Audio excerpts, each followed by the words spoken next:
I love this television show. Yeah. My wife. Susie loves this television show. When Susie and I watch Ted Lasso and the credits roll, we are invariably looking at each other doing two things.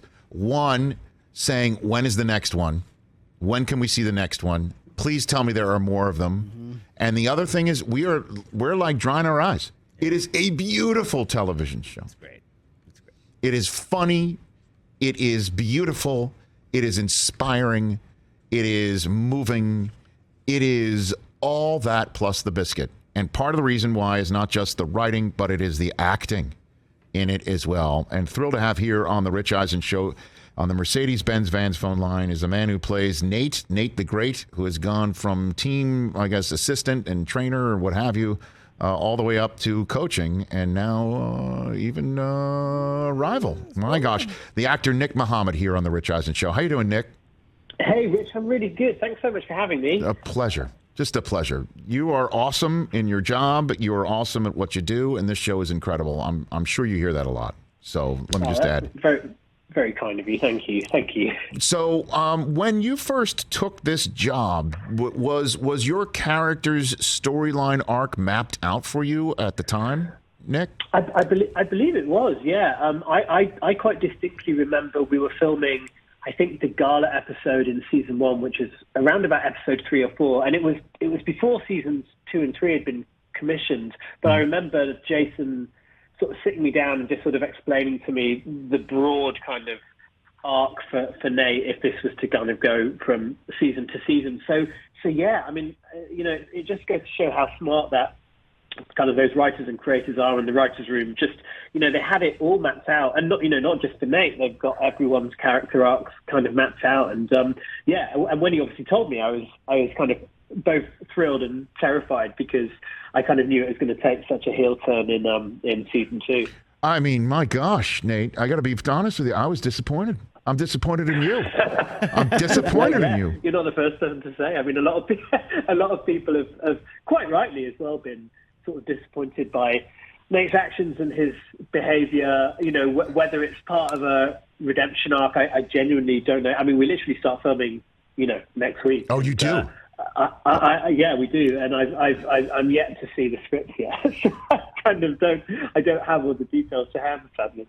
So you get handed them, and I imagine you pour over them just like any other fan would, like I would. That's for darn sure, right? Completely. I mean, I think people forget, or particularly fans of the show, like as a cast, we're all, some of the biggest fans of the show as well. So when we get sent these scripts, we're, desperate to know, not just obviously what's happening to the characters that we play, but, I want to know about Roy and Keely, and I want to know more about Ted, and, what's going to happen with Rebecca. And, there's so many, storylines that I'm kind of equally excited by, and so we pour over those scripts as soon as we get them. Actor Nick Mohammed, who plays Nate the Great here from Ted Lasso on the Rich Eisen Show, and I would imagine.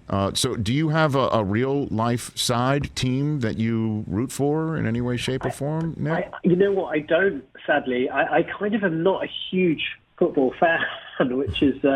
My dad is, and he's delighted that I'm finally sort of, in a show about football. But I never really played it as a kid, and I think he probably wanted me to.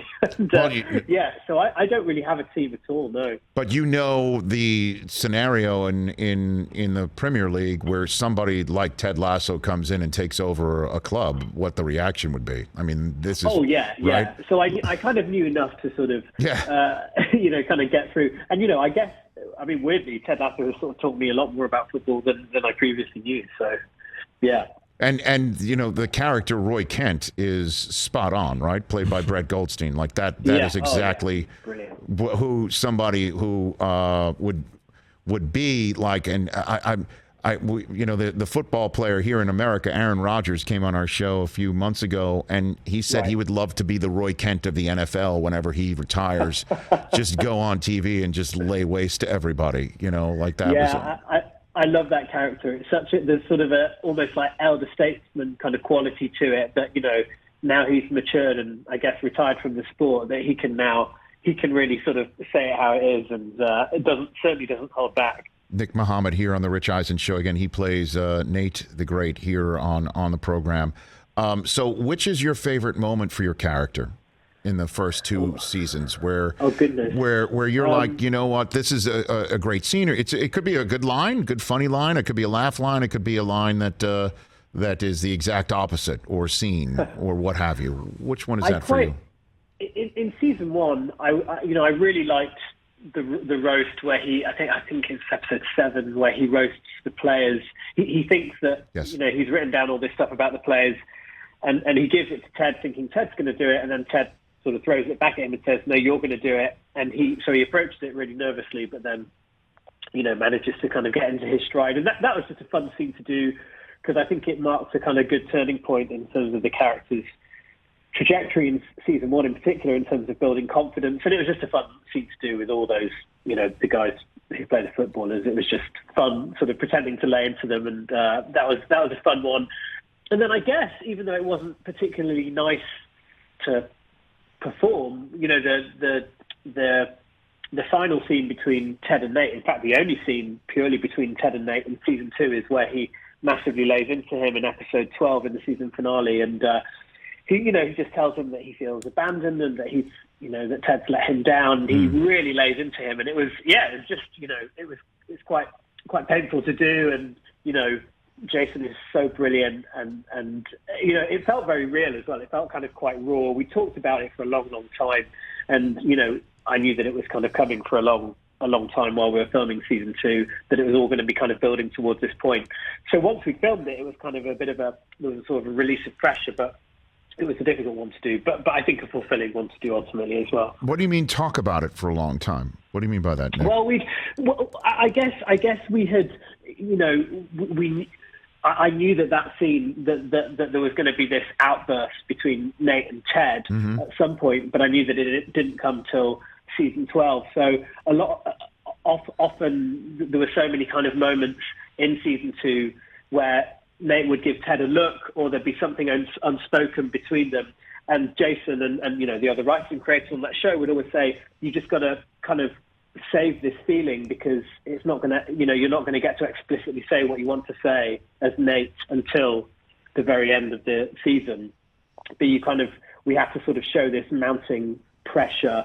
So we just sort of spoke about the kind of that sort of growing unease inside of Nate and him just, getting sort of so tense between him and the other players and his attitude towards Ted until finally in episode 12 he kind of erupts and, the dam breaks and he just says everything that he probably shouldn't have said, but kind of has to at this point. In terms of dams breaking, who's the easiest to crack up on the show?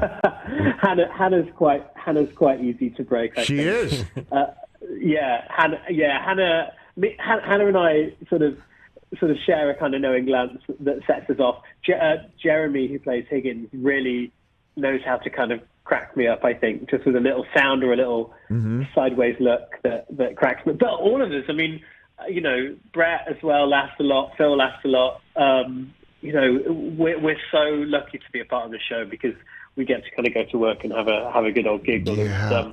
What a joy. It certainly is from my point of view, just sitting there. And again, my wife and I watch it. I do believe you're going to speak to her as soon as you hang up from me for her podcast. Yes, Nick, and I appreciate that. So you're going to it's a family affair for you this morning, but it's just so moving for us, and it's so beautiful for us, and we're like lamenting every single time an episode ends. And then the long wait. So is this really the last season, the one that you're shooting, or is there hope for more? I genuinely don't know. I mean, I think that from a story point of view, I know that Jason has said and Brendan have said quite openly that they had 3 seasons in mind for the story that they wanted to tell. Who knows what might happen after then? But I genuinely don't know. I'm not being deliberately evasive or anything. Okay. I both hope it's not because it's been such a joy and it's so great getting to act with those people. We're together sort of for 6 months of the year. But then equally, if they feel that the story's told after 3 seasons, then I really respect that as, as writers. I think that's a smart thing to do rather than fizzle out. But, who knows? Who knows? Let's see. And then obviously, there's other projects for you to do in your career. And Intelligence is seen right here on Peacock. We're on Peacock right now, with you and David Schwimmer. And my wife and I were also huge fans of Game of Thrones. And did you know right away that Hannah Waddingham was the shame nun? I did. You did know that? I did know that was Took me a long time to realize that. That was a huge epiphany for my wife and I. That must have been huge, because it's a great. That's such a great, iconic kind of moment in Game of Thrones as well. So having that moment must have been fun for you and your wife because it's a big one. We're like, oh my God, how can that be the same person, an actress? And then she sings in the karaoke episode, and it's incredible. She's remarkable. Well, she's phenomenal. Well, Hannah was brought up. That was her bread and butter. For years and years doing, incredible musical theatre, and she has. She's just got the most phenomenal voice. It's so great that we get to kind of see that not just at that in the karaoke scene, but in the funeral scene in season 2 when she sings the Rick Astley. What's it called? Never Gonna Give You Up. That's right. She rickrolled everybody. She rickrolled the whole. She Rick Astley'd everybody. So that was incredible. Yeah. Incredible. The show's great. You're great, Nick. Thanks for the time. Really appreciate it, man. Thank you for the call. Thank you so much. Thank you. Take care. Bye-bye. Right back at you. At Nick Mohammed on Twitter. Everyone can watch the first 2 episodes of Ted Lasso, first 2 seasons of Ted Lasso on Apple TV. And if you haven't done it yet, I am jealous that you are new to it. Hey, you watched all the way to the end. Thanks for that. Watch more right here.